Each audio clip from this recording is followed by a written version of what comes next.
Let your kid experience. Let them fail. Let them manage their relationship with their coach, especially when they're freshmen and higher. But before they get to that 14-year age, just make sure that they're in a good environment where they're learning, I think is the key. But don't be afraid to ask questions of the coach or the travel program.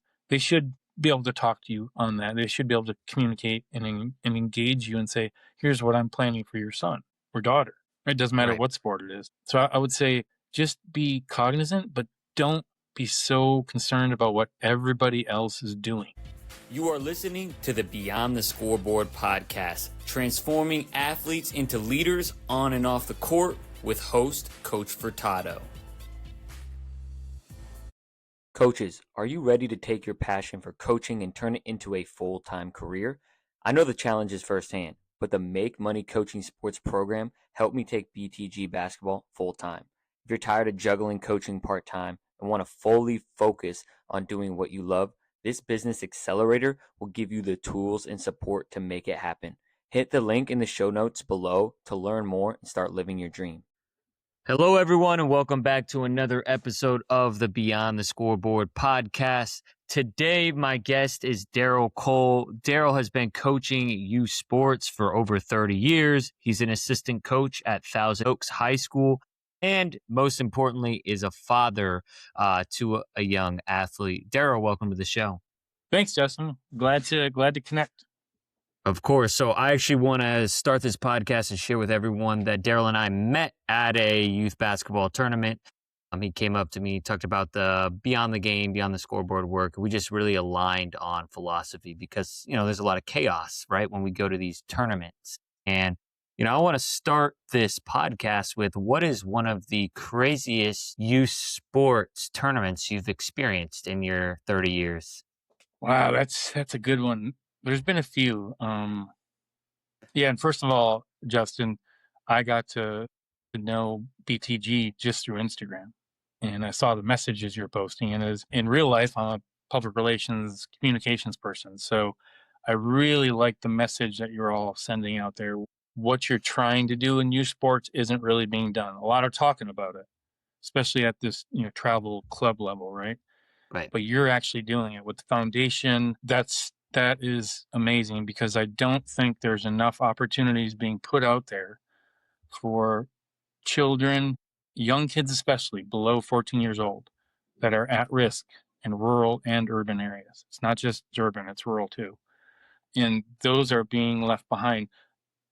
And it's the ones that are very talented are not being left behind. But the ones who are here, in the middle, they're being left behind. And unless they have their own internal drive, their opportunities are limited. So I really appreciate that. But, I think there's been a lot. But this weekend, we were in a tournament. You might have saw my Instagram post on this. Probably why you asked it. But, we were in a tournament, and it was on a Sunday, and and my son was playing for a team, and one of the parents on our team went to take a call from his daughter who was trying to marinate some steaks, and he comes back in, he's like, yeah, one of the parents from the last game, came up to me and was like, wanted to, fight because this parent, good dude, but he has a thing like whenever the other team's shooting free throws, he's always yelling box out, and he's a little bit loud. Right. And maybe he wants to get in the other player's head or not, but who knows? But he's not being rude or personal. So after that game, apparently this one other parent from the other team, challenged him to a fight, and I'm like, what are we doing here? Now, second game, it's crazier, right? And people hear about this stuff, right? And the second game's almost done. One of the teams pulls one of their players out, a couple turnovers, whatever, nothing unusual, right? But the parent of that person went all the way across the court to challenge the coach, walked over, and we're kind of like watching this happen. He's yelling the whole time and telling his kid to get out. He pulled the kid from the game. Again, parent, I guess you can do whatever you want to do. I'm not sure if that's good for the kid in the long run, right? How long are they going to want to stay in a sport with that kind of parental part? So this goes on, and if it really wasn't for parent intervention, that one parent would have gone after the coach physically. And that was happening, minutes and minutes. It wasn't just like this. It was just kept going on sideline. The game's going on. And I went over to the ref and I said, he's sitting there watching it while the game's going on and they're reffing. And I'm like, you guys gonna help here? Or, what, gonna intervene? Right. Like, Right. can you Right. get Right. this guy out of the gym? Above my pay grade. That's what he said. Above my pay grade. And I'm like, wow. So a couple parents went over to diffuse, but at one point, that other parent was trying to break away to get to the coach. And it's almost like what I worry about is like, are we desensitized? Like, are we becoming desensitized? Because we're seeing this stuff happen sometimes. But when it happens, what are we doing as coaches? What are parents doing for the teaching moment, right? What's the tournament doing? I know the folks at the scoreboard had to have seen it, and it was troubling to see it. But, maybe they're not equipped to deal with stuff like that, and that's very possible. I'm not blaming anyone, but what are the protocols, and how are we handling that? Oh, it's just, let's just travel sports. Is that where we're at now? I mean, I hope not. I mean, I've seen a lot of stuff in travel sports that, having played 4 years of college basketball, the last two at my alma mater, Open University in Michigan. Just shout out to the Grizzlies. That you can't do a lot of the stuff you do in travel sports in high school, and Justin, because you coach both. I don't know. I think we're at a really important time now in youth sports in America overall.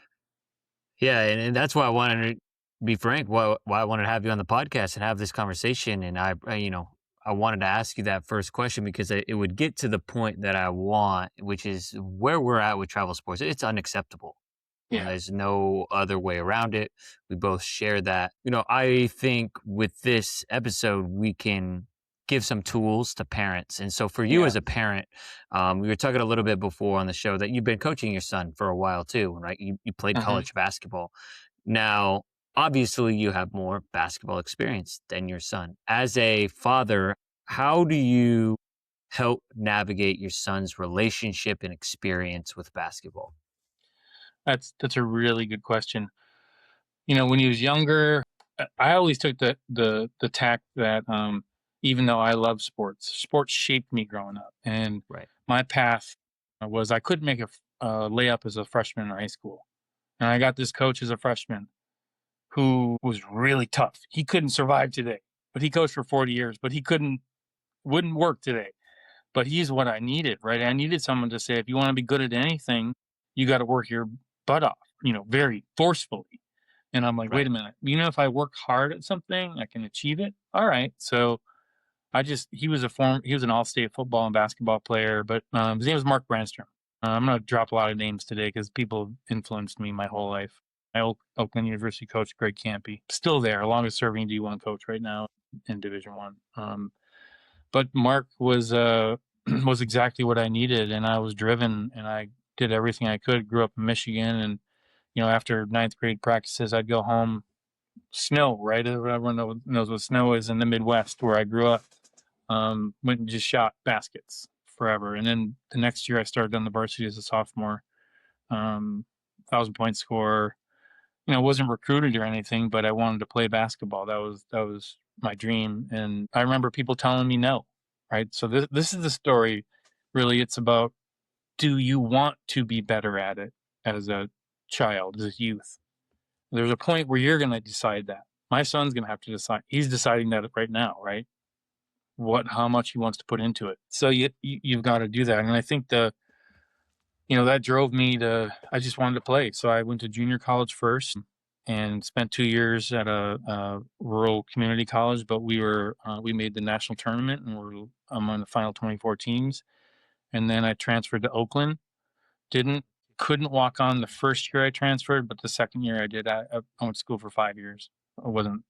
There was no fifth year thing. I just didn't take enough classes each semester to Yeah. get it done in 4. So, but that's kind of what I wanted to do, right? So I walked on when I was a junior, accomplished veteran team, and then played when I was a junior and senior. And I played with some great players like Brian Gregory was our point guard. He's now the general manager of the Phoenix Suns. Had a 20-year coaching career. Learned a lot from him. We had some All-Americans and But back then we were Division II, and it wasn't until after I graduated they went D1 in that school. But I think the I've just tried to give my son the basics and the fundamentals and the behavior and attitude that it will take you to be part of a team, whether you're here or there. What are those things that you're going to be able to do to make you a better teammate?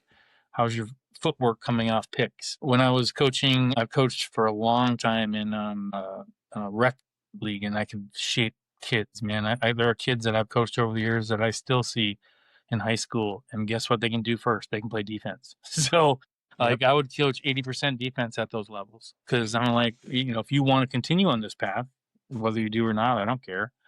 But you're going to have these defensive fundamentals that most kids won't have. And I would get kids from other travel teams and stuff, and they're like, "What's help defense? Oh, gap. Oh, okay." Just stuff like that. Like there was a lot of. I just felt there was a lot missing. So I always considered it. Should I put my son there? He tried out for a few travel teams and stuff. Didn't make him. It's okay, right? Disappointment. You learn from that. You just keep getting better because there's no elite player at 12 years old. I don't care.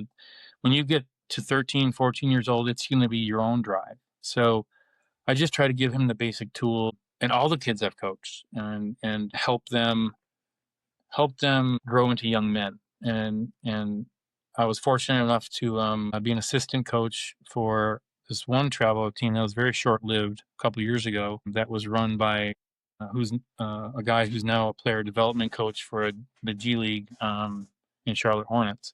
He was Marcus Royster. I learned a lot from him. And then when he got the G League job, I created kind of, our kids didn't really have a lot of where to go, so I created a, a travel team myself called SoCal Splash, and really fortunate to be close with Mike Noble at Sports Academy, who allowed us to be under his business umbrella, but we were autonomous. So I give a lot of credit for Mike for allowing me to have this opportunity. It was a nonprofit. I didn't get paid for it. And my assistant coach, Riley O'Connor, was a trainer, amazing young man, played 4 years at CLU, Cal Lutheran, was my assistant coach. Jeff Harris was kind of my general manager. So we had a fluctuating scale for kids, kept it under 15 kids. Some of them were just practice players, right? Do I want to do this sport? Here's the opportunity. But at one time we had 3 kids coming from urban Palmdale, commuting like hour and a half, 2 hours a day to come to our practices because they didn't have an opportunity anywhere. Amazing athletes, amazing, great kids, hard workers. And then we had a couple others like that as well. And I'm really glad to say, like, 10 of those kids that were with me full time were now playing on their high school teams, right? They made their high school teams. So that's kind of the journey that I've kept my son on. And I think as a you know player of a coach, right? There's a little bit of pressure there, but he's got that mindset, right? He's smart. He plays quarterback in flag football too, so he sees the field. He's always been that kind of kid. He's going to be like a LeBron, pass first. You're open, you get the ball, right? I mean, that's kind of how it is. So I think that's what I wanted to develop him so he could have the opportunity, if he chose to put the work in, to be whatever he wanted in the sport. My oldest son is 20. He goes to Moorpark College, has never really been interested in sports. I never pushed my kids into that. My youngest now, that's what he wanted to do. He took that path. He chose that path.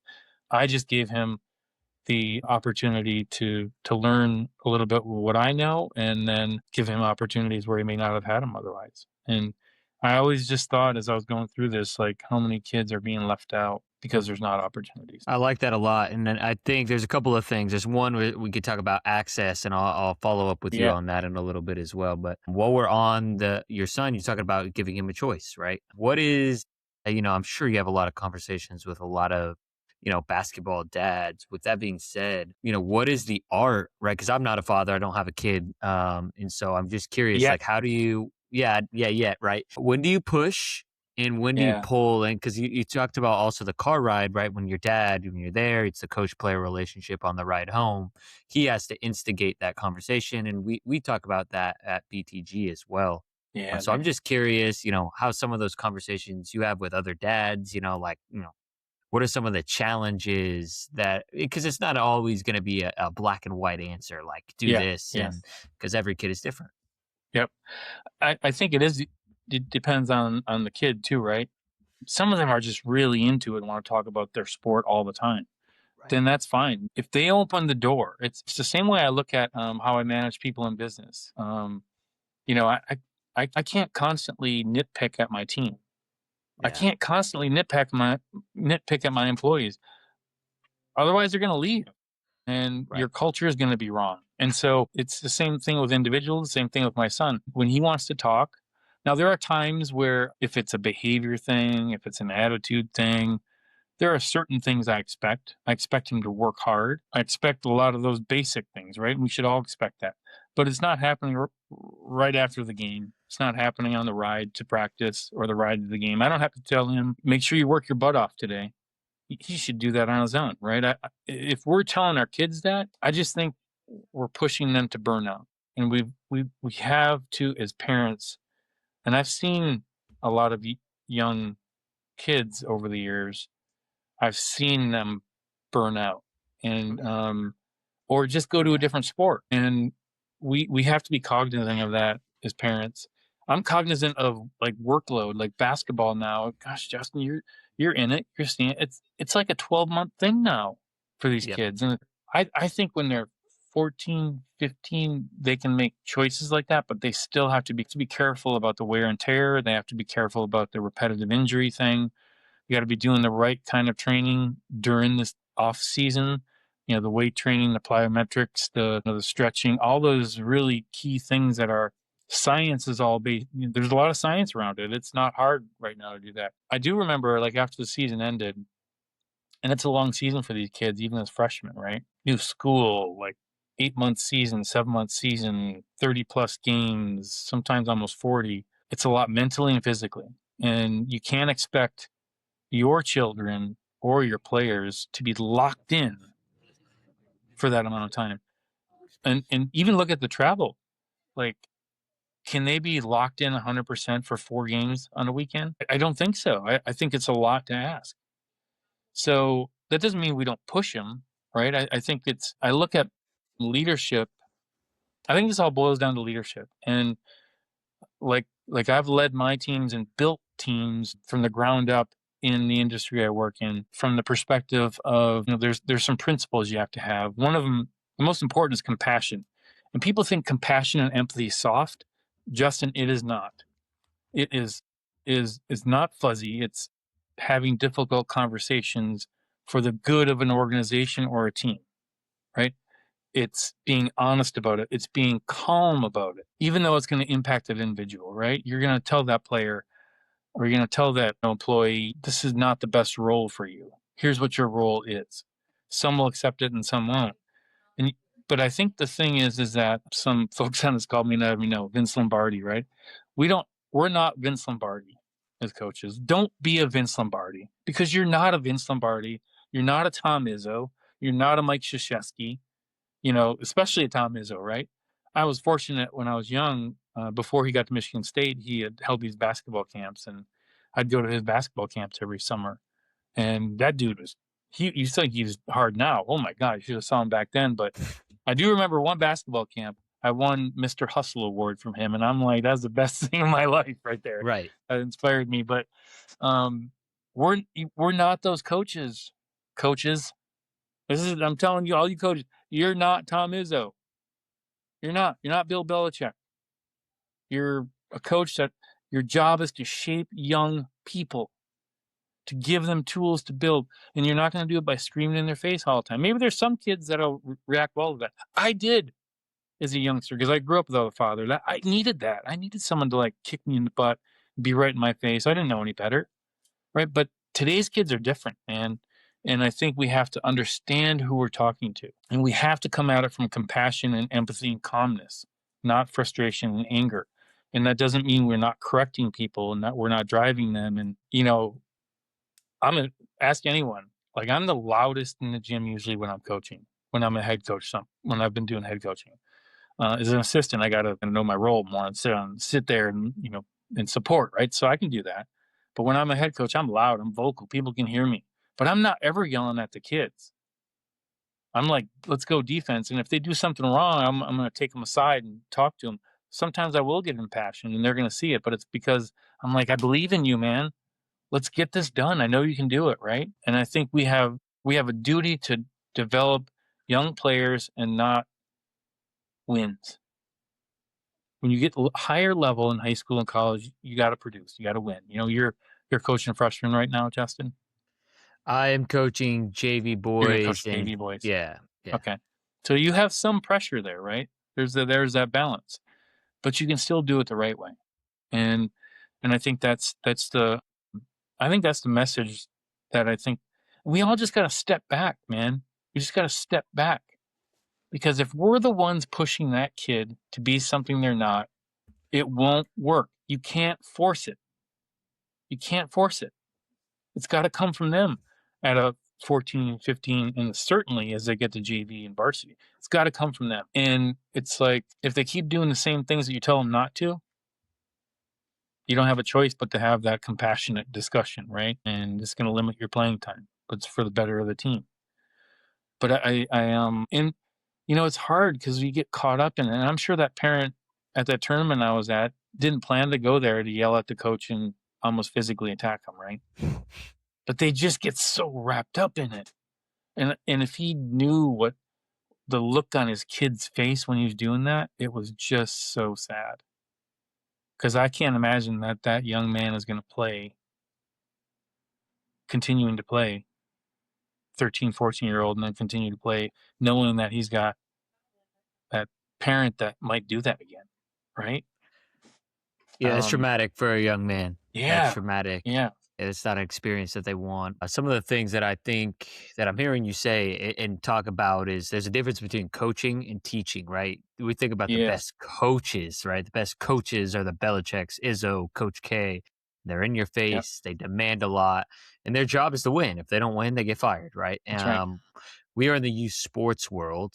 Our job is to prepare them for life, and it doesn't mean, right, like you're talking about, that doesn't mean we get to say, hey, your lack of work ethic, that's okay, right? That's not what we're talking about. It's about being compassionate about in terms of like if they don't get it, if they're not doing it in a game, they either don't know it or the other team is better, and we need to do a better job of instructing as teachers and coaches to get them to be more effective. So that is it's just the reality is we have to have that. There's so much patience that is involved with youth sports. It is not, we can't just show them one thing in practice and they're going to get it. And some kids are just like math. They're going to understand sooner than later. And that's the beauty and the frustration of being a youth sports coach. Yep. And I mean, Justin, you want to talk about your balance? Like you're the one thing I'm always learning. Like whether it's my job, I'm learning from the people that work for me. I'm learning from the people that are above me, equal to me. If we're not learning from each other, we're missing the boat. Like we've got to be open. That's part of being a good leader, is being open, so people see that also and feel that right from you. You have a good way about you in that regard. But how do you balance that? Like you're JV coach. You got to put some wins on the board, but you're coaching these kids for what, 8, 9 months now, 10 months. Yeah. It's like a parent. They don't hear you after a while. I got this thing with the other parents. I'm like, okay, can you tell my son this? Because he won't listen to me if I say it. Right. I mean, even though I've been his coach forever, he doesn't want to hear me say it. He just wants me to be dad. He's got this thing where he's like, Dad, let's play. We have this mini basketball in the house. He loves to do that. He's like, he just wants to play mini basketball. Doesn't want to talk about the move he needs to do or what he did in the last game or what he's going to. He just wants to play mini basketball with his dad. Go for a road trip with his dad, that kind of thing. So how do you balance that? Like, where do you, without, God almighty, they're tired of hearing from me. Yeah, I actually am probably at the on the more coaching level, what I actually see a lot of, especially in the athletes that I work with, is a lot of entitlement. And so I want to get that entitlement out of Interesting. them. Yeah. So I want to get that, like, I've been a lot harder on kids the past 3 months, especially like JV boys. Like, they have this delusion of where they are. So I've been giving them the reality and the truth. So I think it kind of depends on the athletes that you're working with, right? And the Yeah. things that they're saying. Like, if I hear them saying like, "Hey, I have college basketball aspirations," and if they don't give me the effort that and I know they're not going and working Yeah. and doing things on their own time, I'm going to be on you, and I'm going to let you Yep. know you're not playing college basketball with what you're doing now. Now, if you Yeah. change your attitude, if you change what you do, if you change how you show up, then you can get there. So I'm really in the space of changing behaviors, and I've been a lot harder on kids Yeah. in terms of, so it is a balance. Like, in every time when I give someone a correction, I always say, I'm doing this, I'm not mad at you. I want you to be the best version of But yourself, here's right? the I reality. want you, but here's the reality. So I have to tell you the truth, right? Using that compassion, like you're talking about. The truth is compassion, right? Yeah. We're mean. Yeah. If we're not It is. telling kids the truth, it's really mean, and we're setting them That's up right. to fail. So Yep. if I am spreading this message of beyond the game, well, I'm lying to them if I'm not going to be Yeah. hard on them. But it's always, always, always with the notion of, this is what's best for you. That's a great way to Yeah. look at it, Justin, because, you know, having played 4 years of college basketball, star in high school, right? Everybody's a star when you get to college. What is it? 1% will get a scholarship playing college basketball, like 1%. And everyone thinks they're going to be that 1%. But it's the small stuff, right? That will help them, because coaches are looking for where you're going to fit in the team. And if I had an attitude walking on at Open University, Coach Campy would have been like, I don't want that kid. But I went out there, I knew I was good, but I went out there, worked hard, played hard, was a good teammate. And there's so much reward in being a great teammate. And, you know, my senior year, I played a little bit, but still not a lot. I wasn't in the regular rotation. But I wanted to play college basketball. I didn't care if I was a star or not. I wanted to play. I wanted to be on winning teams, because I didn't win in high school. So I was driven by that. But I think, yeah, there's a reality, like, you're not going to be Michael Jordan, but maybe you can be Dennis Jenkins from the Pistons, right? The two-way player who signed a Yeah. 3-year contract this year.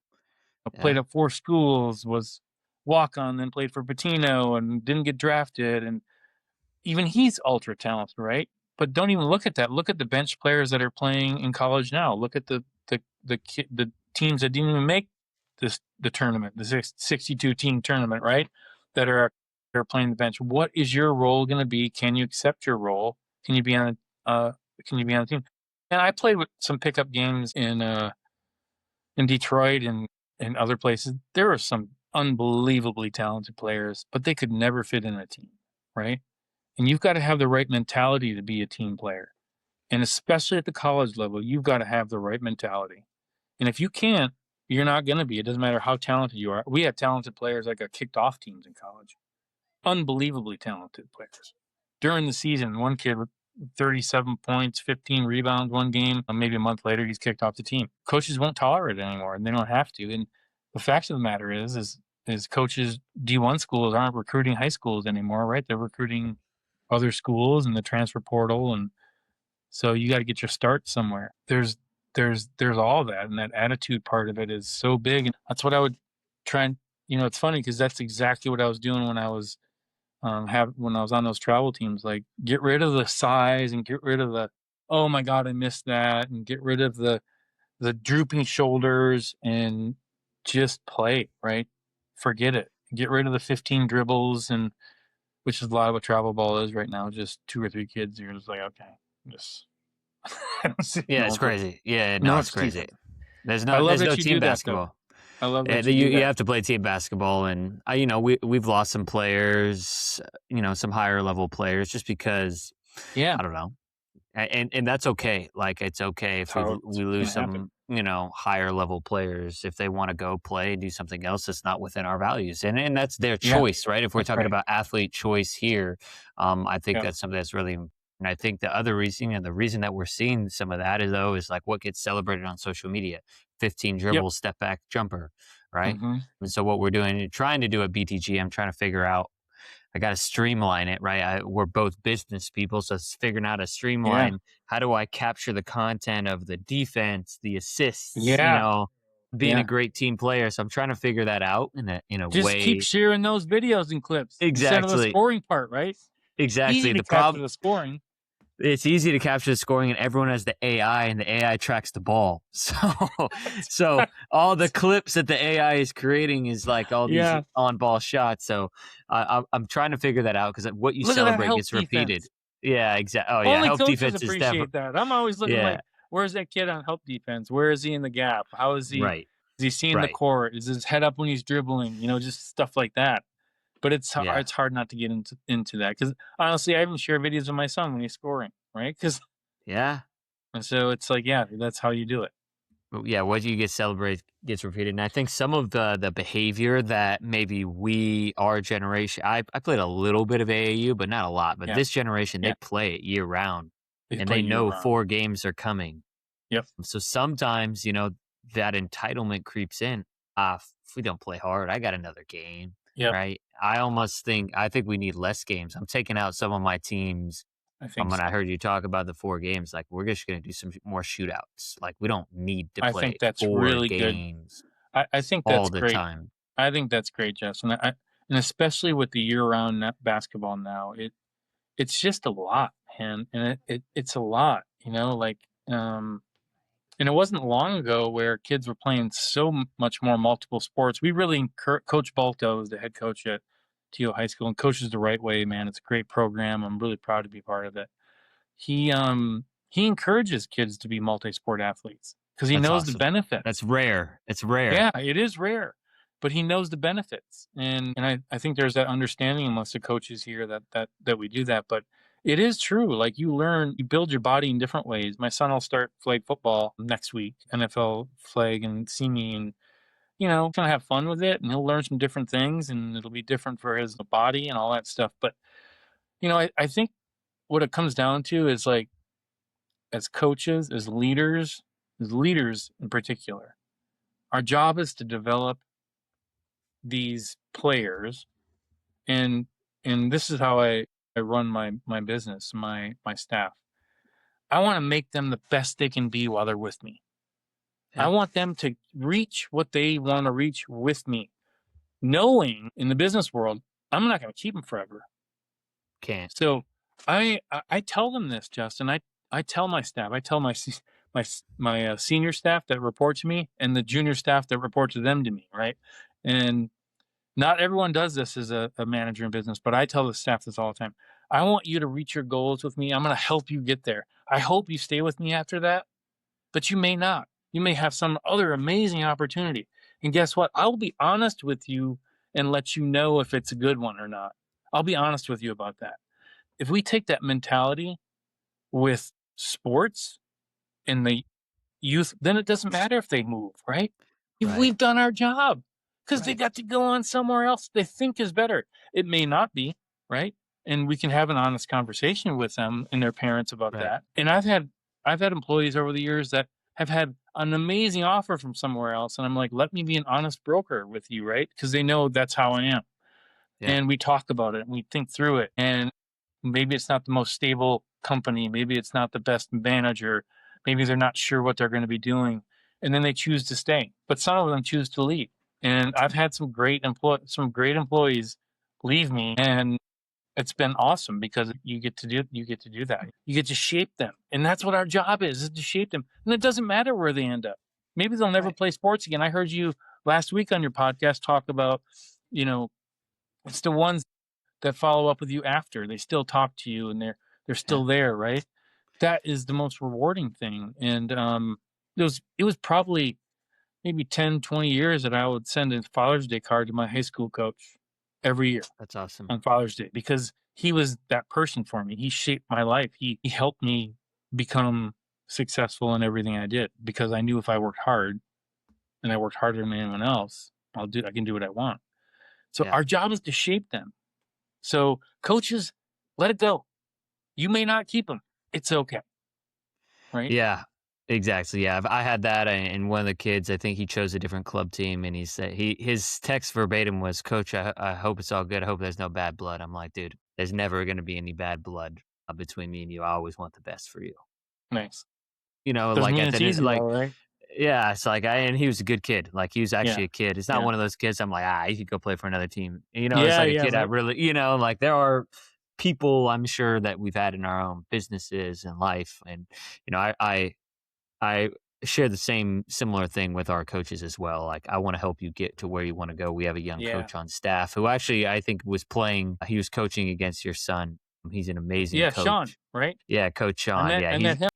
Yeah, he's awesome. And he wants to coach at the highest levels. And I'm like, Nice. man, don't you want to coach with me forever? Right. But I've seen him grow. I've seen him grow so much. And like, I'm happy that BTG is a stop in his journey. Hopefully it's a stop for, a little bit longer. But, if he gets another great opportunity, I always tell my coaches, go take that opportunity. And I think that's, what goes around comes around. And I'm a huge Sean McVay, LA Rams culture. They're always like, if you look at McVay, his tree is like the coaching tree. boom, coach. Like that's my goal. I have 2 kids who are in high school now, seniors. They're running my rooftop academy. Awesome. They used to play for me, and now they're getting work experience. And That's so cool. that I realized, like, similar to what you're talking about, is I can only impact so many people, but if I impact one and they go impact, and then that just ripple effect That's right. flows out. Yeah, that's it. It is about it, but I get it. It is hard when you're in the moment, when you're in the grind. I like to say, like, in the grind of this, and it's hard to separate that and say, okay, what are we doing here? And I think it goes to like goes to basic principles that I have as being a leader in business. It's the compassion, it's the honesty, it's the caring, it's the constant empathy. And there's a couple other things like being proactive. So addressing issues of attitude and behavior before they become an issue. And then, kind of also like, because it is such a long season, right? And business, 12 months of the year, right? What are things going to come up? What are the issues that I know are going to come up in 6 months? And how do I diffuse them now before they become an issue? Whether it's, you see this, body language from one kid and it's not horrible, but over a long period of time, it's like bubbling, and kids are going to not react well to it, and maybe they don't like the person. How are you handling that stuff? And then, being strategic, right? Setting goals, talking to the team. What are our goals? Let's be realistic too, right? Where do we want to be goal-wise physically as well? What do we want to do really well in 4 months? And then if we know we want to be a better defensive team in 4 months, then we better do those defensive drills we need to get to there every single day, right? Game type situation stuff. So having that stuff written out, being consistent with your players, emotionally being consistent, right? This is the way I'm talking to you right now. This is how I'm talking to my team, right? I'm passionate. I know what I bring to the table at this point in time in my life, right? Right. I know I can bring energy, and I always bring energy. And but being consistent, being open. So I call it responsiveness, like just being open, being approachable is really important, right? I mean, when I saw you at the gym, I'm like, you look like an approachable person. You just the way you carried yourself, your body language. So I'm like, hey, I'm gonna go say hi because I love what they're doing on Instagram, right? It's really important that your employees, that your players feel that from you, right? Right. And then be engaged, engage people. That doesn't mean like, hey, how was the weekend and stuff, but it just means, and it doesn't mean you're trying to be one of them, right? How are you doing today, right? What's going on? Just being open and being present when you're talking to them, getting on their level when you're talking to them. Or if you see them, sometimes it's not like some players, some employees can handle handle it with others present. Others, it's just hey man, I saw that reaction. You okay today? What's going on? And Right. invariably, a lot of times it's like, it's not even anything to do with basketball, Justin, Right. right? Right. On this travel team, this one kid, super great kid. He missed literally in 2 or 3 games, like 22 shots in a row, like 3-pointers. He's a 3-point shooter. He's just devastated, right? I don't got to say anything to him. My son's like that too. He's so hard on himself, right? He's so hard. This kid on my travel team was so hard on himself. I don't got to say a thing, right? I'm just like, hey, you got this, buddy. Just keep shooting, man. You're good. Misses another 5 or 6 in a row next game or whatever. So next game starts, and I'm like, okay, brain up, guys. We're gonna run wildfire. It's a shot for the 3-point shooter, which was this kid. And I'm like, we're gonna keep running this until he hits it. Second shot, he makes it, and he big smile on his face, and I'm like, I believe in you, all the way down the court, right? Yeah. I didn't care that he missed. I understand now, at a JV level and higher, you have to. We have to think about it a little differently, right? Maybe we do, but maybe we don't, because what we empower those kids to feel about themselves, maybe they'll never get that again. Because the life and business is tough, man. It's just like this is the messages I've shared with kids because I've lived a little while now. Life's hard, man, and I remember telling these 8th graders on the travel team I had, like, from here on out, boys, man, it's a grind. You're gonna have more disappointment than you are successes, but it's gonna be up to you to determine what that is, right? How you react to it, how you respond to it, your resiliency. We talked a lot about resiliency on my team. That was kind of one of our mottos, was resiliency and attitude. Like, carry yourself well, have resiliency in everything you do. When you teach those components, you can teach them into defense. And I believe defense sets the tone for the whole attitude of a team from offense to everything. Because if you're relentless on defense and you have that mindset, I am never going to quit, I am going to chase, I'm going to chase, I'm going to chase, I'm going to attack, I'm going to attack, that carries whole through the team. I believe that does. And there's nothing in business that correlates to that, except, it's tough, right? It's tough to be 9th grader and on, because it is a tougher journey. And the things that you told me that you're trying to teach them about entitlement, like, yeah, that's it, because there's nothing free anymore. Nope. You got to work for everything. And I love that you're talking about resilience. I think that's a really, really important word. I think it's a modern word in terms of we can fuse the old school coach with our modern coaching in terms of we have to build resilient athletes. I think before in the past is we'll rip them to shreds. But I think this generation would just be destroyed. We got to help them be a little bit more resilient each time. So I really like that you do that. But you said resilient athletes. It's not resilient athletes. It's humans. Yeah. Yeah. If we keep switching the language on some of this stuff, then it's like, oh, okay, all right. And I think that's a big thing. Is like, they're humans. How can we help them be better humans? And it's not the hard stuff. It's teaching them and helping them understand those little things that will make them better in life. And that's what it's all about. And I feel like that's a great place to finish it off, because that's what this, what this is all about. So for, final messages, for the parents and coaches that are listening, any final messages that you have, and if anyone wants to continue the conversation, what's a good way to get in touch with you? I am on Instagram, Darrel W. Cole, I think it is. You should be able to find me there. But I think it's a couple things, right? Like, I took a different path with my son because I had experience in coaching, and I didn't see that there was opportunities good. So parents, listen to yourself, right? Don't be afraid to listen to yourself. And sometimes what you're seeing is not the right thing, right? That doesn't mean we can be in coaches' grills all the time, because we can't. We have to give them space to teach your kid.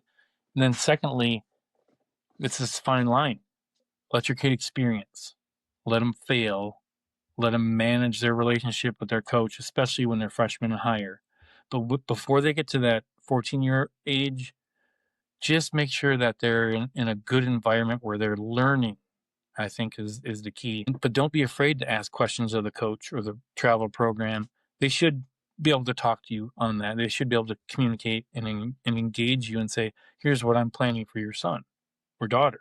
It doesn't matter Right. what sport it is. So I would say just be cognizant, but don't be so concerned about what everybody else is doing. Right. And I think that's the biggest thing. And then especially when they become 14 or so, you can't be the one driving them to do stuff. I mean, not physically driving, but pushing them to be better. That's when you got to step back more, provide them the opportunities to get better. Like, oh, you need a trainer? Okay, we'll find someone really good. I have a good recommendation, by the way. And all those little things that they have to start initiating, and they've got to want to go. Tell kids this all the time. I'm like, the biggest thing is like, trainers are good, but if they're looking at YouTube videos and then teaching your kid, they're not the right trainer, right? It's got to be real life in-game type of skills that coaches on teams at a higher level are looking for. They're just not looking for the kid that can do the, dribbles all Yeah. over. It's And just that's not pounding most the people don't play basketball. that role. Most people They don't don't play play that that role. role. And if you can play that role, you're very elite. Most of us aren't elite. Nope. You got to do the basics first. So focus on that. And then let your kid figure out their path in a sport if that's what they want to do. Don't be the ones that are pushing them. You got to go do this. You got to go do that. At some point, they should be taking it upon themselves to take the ball and go shoot on their own. Champions are made when no one's watching. I believe strongly in that. That's what made me as a player. And if you look at a lot of pro athletes now too, they're just like, wow, what's all this training? We didn't have that when we were growing up. So I just think we all just need to step back a little bit and let these kids shape themselves as they get to be in high school. That's when they have to take it upon themselves, and that's when we got to let go. So I'm discovering that, right? I'm at the point where I'm letting go. So because I've done my job, we've all done our job by the time they get to that level, and then everyone can just step back. Awesome. Well, I really appreciate you sharing that. I'm sure it hasn't been an easy journey, right, to figure it out, especially when you play at a high level and you love something so much. So I really love what you're Yeah. doing. I'm really glad that we got to connect and you got to share your wisdom with our podcast audience. So thank you so much, Darrel. Justin, was really great. Keep up the great work, man. I'm cheering you on from afar. Appreciate you. All right, take care, buddy. Thank you for listening to this episode of the Beyond the Scoreboard podcast. If you enjoyed this episode, make sure that you subscribe wherever you listen to podcasts and share it with a friend, coach, or parent you feel like would get value from this episode. It's our responsibility to impact as many parents and coaches who are the ones that are impacting our athletes. That's how we create a ripple effect. So thank you for being a part of our community, and we look forward to serving you all next week.